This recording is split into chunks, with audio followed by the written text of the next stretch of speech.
Baik, selamat pagi Bapak Ibu sekalian. Assalamualaikum warahmatullahi wabarakatuh. Salam sejahtera. Ya, waktunya 20 menit nih Pak ya. Siap, Pak. Mudah-mudahan bisa tepat. Oke, saya mulai saja presentasi saya ya. Jadi topiknya memang di sini tadi seperti yang disampaikan Pak Widiawan mengenai best practice ya. Jadi bagaimana kita melakukan penyelarasan proses bisnis dan teknologi untuk menuju satu data tadi ya, atau ya, integrasi data. Mungkin sebelumnya saya ada mungkin 2 atau 3 menit untuk mungkin memperkenalkan dulu siapa itu Software AG, mungkin bagi yang belum tahu. Jadi Software AG ini adalah salah satu perusahaan perangkat lunak yang bisa dibilang paling tua karena sudah lebih dari 50 tahun. Tepatnya mungkin sekarang sudah 51 tahun. Ya, didirikan dan sampai saat ini masih bermarkas di Darmstadt, Jerman, itu sekitar 30 menit dari Frankfurt. Dan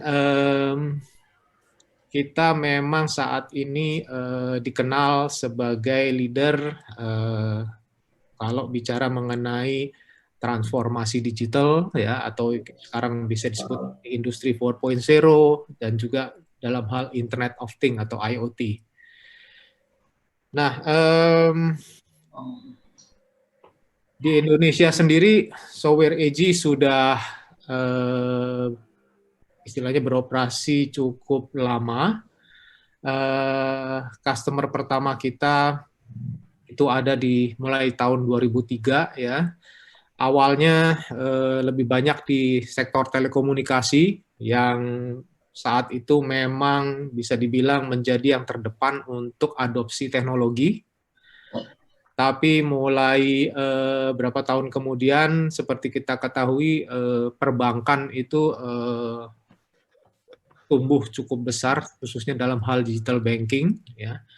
Jadi saat ini bisa dibilang customer base terbesar Software AG di Indonesia adalah perbankan, ya, atau di financial industry. Kita juga punya sebenarnya ekosistem yang cukup kuat di Indonesia dengan banyaknya konsultan yang di bidang solusi kami. Tapi tentu saja kita masih perlu membangun terus ekosistem ini, terutama dengan kondisi bahwa sekarang ini transformasi bisnis lagi istilahnya lagi trending ya. Jadi kami membutuhkan kerjasama seperti juga dengan Universitas Gadjah Mada, seperti Pak Panut tadi sampaikan, kita membutuhkan banyak konsultan dari sisi digital transformasi ya. Jadi itu yang akan coba kita bangun bersama juga. Dari sisi solusi yang dimiliki oleh Software AG itu kita memiliki 3 pilar utama, yaitu pertama mengenai business transformation atau transformasi bisnis, di mana di sini kita memberikan best practice, consultant dan tools untuk membantu melakukan transformasi bisnis dan juga IT-nya nantinya secara mudah dan terukur dan lebih tepat ya. Lalu untuk melakukan digital transformasi sendiri, pilar kedua kita bicara mengenai integration dan API. Nah, ini konteksnya juga nanti untuk membangun satu data ya. Dan pilar ketiga yang tidak kalah penting adalah IoT dan analytics. Nah, solusi yang dimiliki Software AG ini sebenarnya bukan aplikasi jadi ya. Kita menyediakan platform. Jadi yang kita sediakan adalah platform yang sebenarnya open system yang bisa digunakan oleh kita untuk bangun aplikasi digitalisasi. Ya. Nah, jadi mungkin demikian sekilas mengenai Software AG. Nah, berikutnya mengenai tadi transformasi digital sendiri untuk menuju satu data. Seperti kita ketahui, objektif dari kita melakukan transformasi digital yang tadi juga disampaikan oleh Pak Dirjen bahwa ini merupakan suatu keharusan. Tujuannya itu sebenarnya banyak sekali ya kalau kita lihat objektifnya. Ada yang konteksnya adalah untuk memberikan layanan yang lebih baik, ya dalam hal ini sering diistilahkan sebagai customer experience. Atau juga kita bicara mengenai otomatisasi untuk memberikan kemudahan dalam kita bekerja atau kan memberikan layanan, ya. Konteks yang lain juga efisiensi biaya itu jadi satu hal yang menjadi biasanya jadi tujuan juga. Kualitas data yang baik, ya, untuk tadi memberikan pengambilan keputusan yang lebih akurat, ya. Seperti juga yang tadi Pak Dirjen sampaikan, ya. Kalau datanya tidak ada, susah kita memberikan mengambil keputusan yang tepat. Di sisi lain juga dari sisi keamanan, mengurangi resiko, ya. Dan juga dari sisi transparansi dan visibilitas, ya. Dengan digitalisasi diharapkan proses transaksi itu semua bisa lebih visible, bisa lebih mudah dimonitor dan diukur kinerjanya, ya. Dan juga yang penting adalah di sini otomatisasi biasanya untuk mempermudah kolaborasi kita. Apalagi dalam kondisi COVID sekarang, kalau kita harus bekerja manual dan terpisah satu sama yang lain mungkin akan lebih sulit. Kita memerlukan kolaborasi yang lebih mudah, yang lebih automate, ya. Jadi memang kita harus akuin kondisi COVID-19 yang saat ini terjadi ini mempercepat kebutuhan untuk transformasi. Nah, tapi untuk melakukan transformasi digital itu bukan tanpa hambatan atau tantangan. Tantangannya memang sangat besar, ya. Nah, tadi Pak Dirjen bicara dari sisi aspek non teknisnya. Nah, kalau saya di sini mungkin bicara tantangan di sisi aspek teknisnya. Seperti kita ketahui, mungkin banyak aplikasi yang sekarang kita miliki itu masih dibangun secara konvensional. Dalam arti masih menggunakan coding, ya. Bisa jadi sekarang source code-nya sudah tidak ada, atau yang membangun aplikasi itu sudah tidak available, atau sudah tidak sesuai kebutuhannya dengan kondisi sekarang. Karena kita tahu yang ada sekarang semua selalu berubah, ya. Yang tetap adalah perubahan. Jadi sulit kita untuk terus menggunakan aplikasi yang sama terus menerus tanpa ada kebutuhan tanpa ada perubahan kalau kebutuhan bisnis kita atau kebutuhan operasional kita itu berubah, ya. Ini menjadi masalah utama dari aplikasi yang dibangun secara konvensional. Belum lagi kita membangun aplikasi itu berdasarkan kebutuhan bisnis yang spesifik, yang sangat tertentu. Bikin satu aplikasi, ada kebutuhan bikin aplikasi lain lagi. Akibatnya banyak sekali aplikasi yang dimiliki, ya. Saya pernah ke salah satu customer kami, mereka bilang mereka punya 900 aplikasi. Ya, itu jumlah yang sangat luar biasa. Tapi setelah di akses secara bersama, ternyata yang masih dipakai hanya sekitar 100 aplikasi. Nah, itu kan suatu inefisiensi, ya, dari sisi. Tapi yang jadi masalah selain inefisiensi tersebut adalah bahwa aplikasi-aplikasi ini tidak terintegrasi, tidak terhubung sama satu dengan yang lain. Akibatnya adalah masalah data. Datanya jadi bisa dibilang tidak bersih atau terjadi duplikasi data, di mana data yang di aplikasi satu dengan yang lain itu susah istilahnya dihubungkan karena penulisannya berbeda. Contoh aja yang sering terjadi kalau ada beberapa aplikasi di mana di setiap aplikasi tersebut ada katakanlah ada data alamat. penulisan alamat untuk alamat yang sama di aplikasi satu dengan yang lain itu berbeda. Nah, ini bisa jadi masalah. Bagaimana kita memastikan bahwa ini adalah data yang harusnya sama. Ya. Jadi itu menjadi salah satu problem besar juga. Namun, ini juga berdampak dari sisi proses bisnisnya. Kalau aplikasinya tidak terintegrasi, tentu saja proses yang kita harapkan itu juga belum terintegrasi dengan baik. Bisa jadi ada proses yang terputus. Ya. Apalagi ditambah dengan kondisi bahwa kalau kita lihat kondisi kita sendiri, apakah kalau ditanya, apakah kalian punya dokumentasi proses bisnis? Biasanya yang diberikan, yang langsung tercetus adalah, oh, saya punya SOP-nya. Tapi SOP itu bukan proses bisnis. Karena SOP itu hanya sepenggal. Karena biasanya SOP dibangun per unit kerja. Ini standar operation untuk penanganan hal A ya untuk unit ini. Nah, bisa jadi SOP satu dengan yang lain tidak terhubung juga. Jadi ini yang menjadi hambatan kalau kita melakukan transformasi digital. Kalau kita mau melakukan otomatisasi dari ujung ke ujung, apakah kita akan menggunakan SOP yang berdasarkan SOP yang sekarang, proses bisnisnya apakah sudah benar, apakah sudah optimal untuk kasus otomatisasi, karena kita tidak bisa sebenarnya sekedar mengotomatisasi proses yang manual. Karena kalau kita bicara proses yang sudah terotomatisasi, harusnya berbeda, harusnya lebih dioptimalisasi prosesnya. Nah, ini yang menjadi tantangan untuk melakukan transformasi.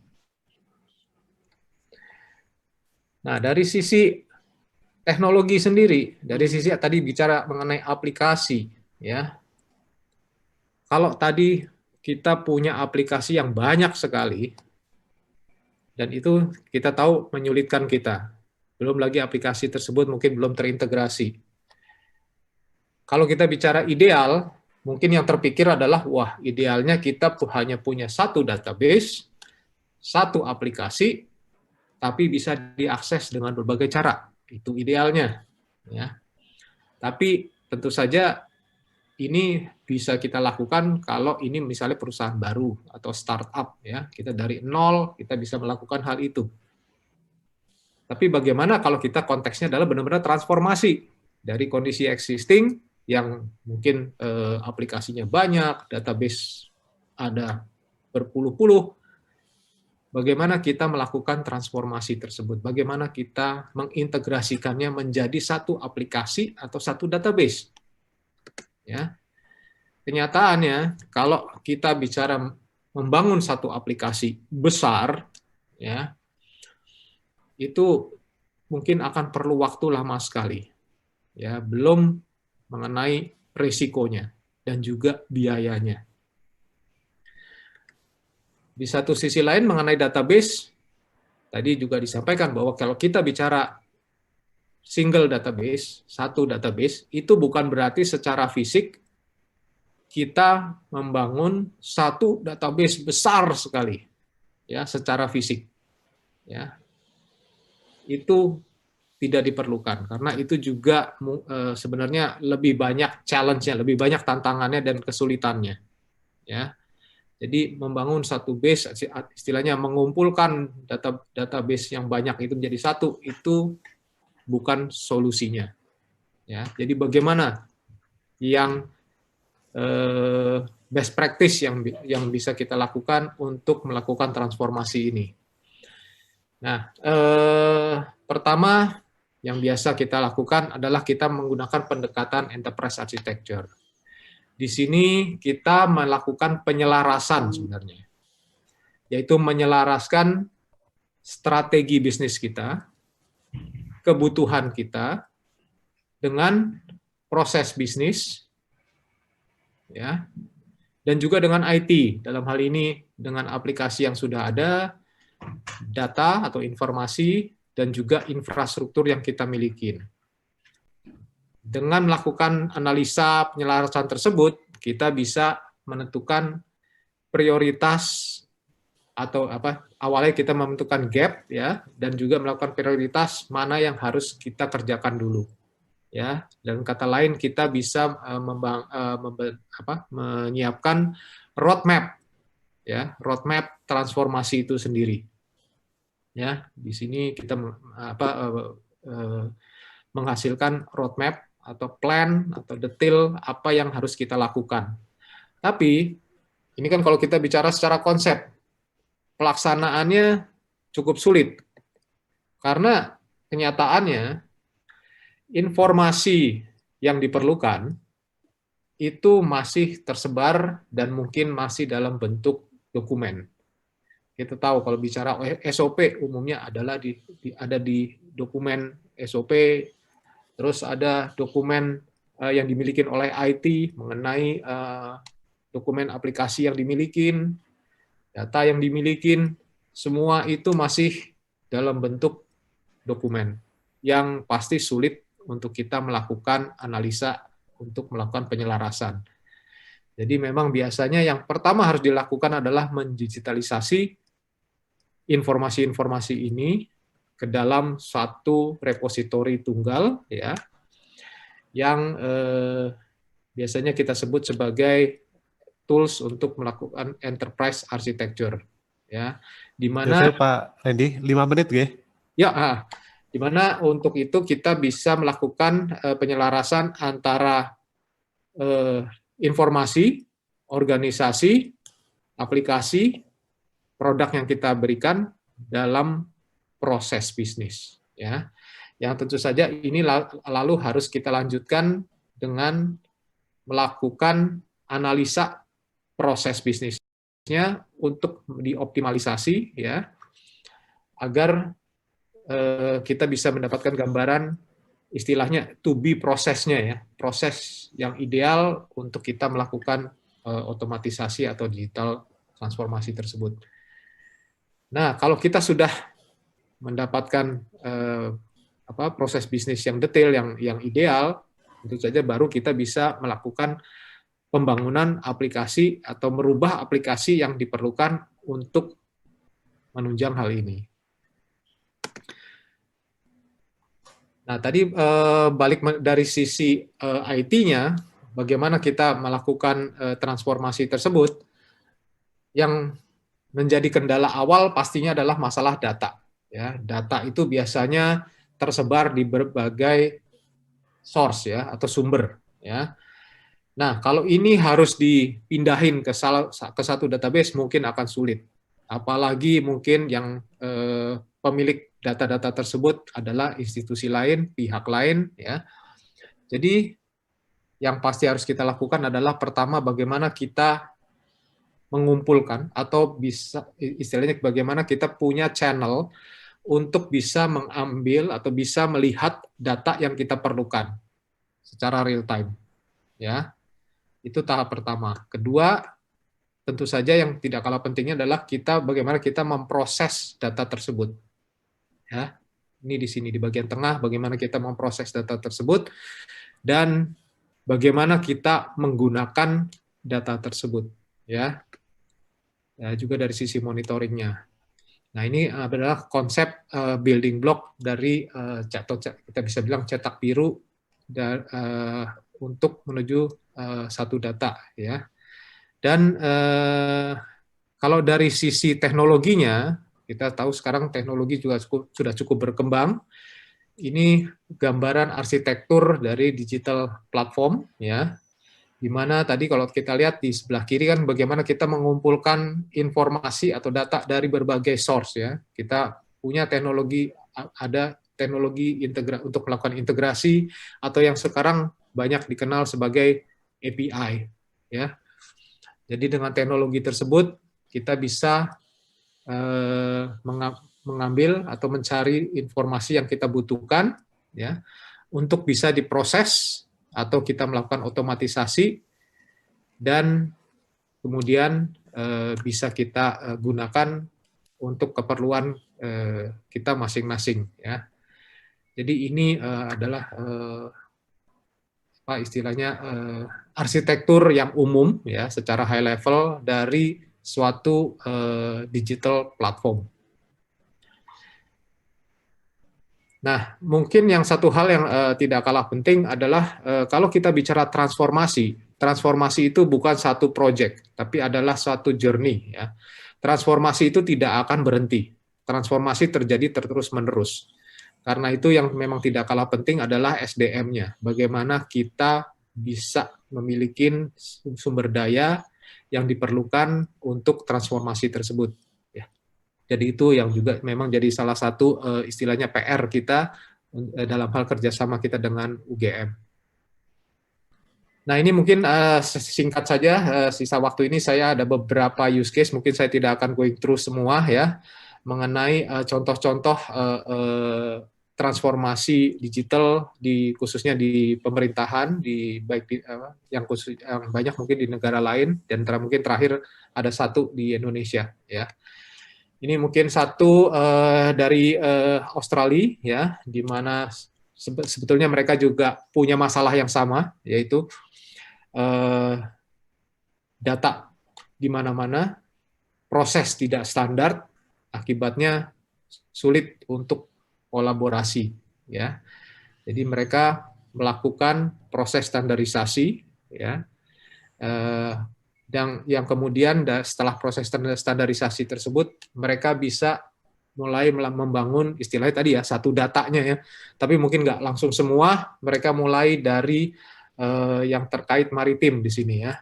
Jadi mereka bisa lebih memiliki visibility mengenai keamanan negara dari sisi maritim, terus mitigasi risiko ya. Mungkin juga digunakan baik untuk keamanan, untuk custom atau bea cukai, ya. Kalau ini di UK, ya, intinya tujuannya untuk transparansi. Jadi bagaimana mereka bisa memiliki transparansi kondisi aset, ya, di angkatan darat mereka agar mereka lebih efisien, ya. Di sini di Cyprus ya, key-nya di sini adalah masalah digitalisasi data untuk pendaftaran registrasi bisnis ya. Yang mungkin di sini juga sudah mulai, di Indonesia juga sudah mulai dilakukan. Dubai juga sedang dalam proses transformasi. Di sini mungkin kalau dilihat yang gambar sebelah kiri ini adalah CEO Software AG, ya, yang sedang melakukan penandatanganan kerjasama dengan Smart Dubai untuk membantu mereka melakukan transformasi industrinya. Nah, ini salah satu contoh transformasi di dalam hal healthcare, ya, di mana data pasien ini bisa disentralisasi sehingga kalau pasien itu sedang keluar kota dan sakit, dia ke rumah sakit manapun, data riwayat kesehatan dia bisa diakses dari manapun, maksudnya dari rumah sakit lain atau klinik lain. Ya. Nah, sebetulnya kita juga tidak tertinggal ya. Kalau kita lihat Amerika di sini baru banyak melakukan transformasi 10 tahun belakangan ini ya. Jadi mungkin kita pernah dengar yang namanya Obamacare ya, dan juga mereka juga melakukan modernisasi di IRS atau istilahnya institusi pajak mereka ya. Di mana kalau di sini kita lihat Amerika punya kesulitan yang sama, yaitu penduduknya yang banyak ya. Jadi sistem yang diperlukan juga harus sangat scalable ya istilahnya. Kalau Singapura ini sudah mulai transformasi udah lebih lama ya, udah dari tahun 2000-an ya. Mereka sudah tahu dan sudah mulai mempersiapkan transformasi mereka. dengan mulai melakukan standarisasi, melakukan optimalisasi proses, otomatisasi di berbagai lembaga mereka. Nah, mungkin yang sekarang lagi trending masalah COVID, ya, Sober AG juga berperan ikut membantu di sini di Jerman, tentunya di negara asalnya Sober AG, bagaimana mengintegrasikan data dari semua rumah sakit ya, untuk penanganan COVID. Dan slide saya yang terakhir di sini contoh dari Indonesia sendiri. Di BPOM kita sedang melakukan digitalisasi atau melakukan transformasi di sana, di mana awalnya aplikasi yang mereka gunakan itu ada banyak sekali, datanya tersebar. Jadi untuk melakukan otomatisasi dari end to end atau istilahnya layanan dari ujung ke ujung ini sangat sulit. Jadi kita melakukan optimalisasi prosesnya, dan lalu kita melakukan membangun aplikasi menggunakan platformnya Sober AG ya, untuk menggabungkan atau mengintegrasikan database yang ada banyak tadi agar menjadi satu, seolah-olah ya secara logikal menjadi satu database yang dimana kita bisa membangun aplikasi baru ya, kebetulan yang sudah selesai baru yang aplikasi pre-market ya di BPOM, dan juga ini juga memberikan visibilitas yang lebih baik dari sisi layanan. Ya, mungkin itu presentasi saya. Terima kasih atas waktunya. Saya kembalikan ke Pak Widiawan.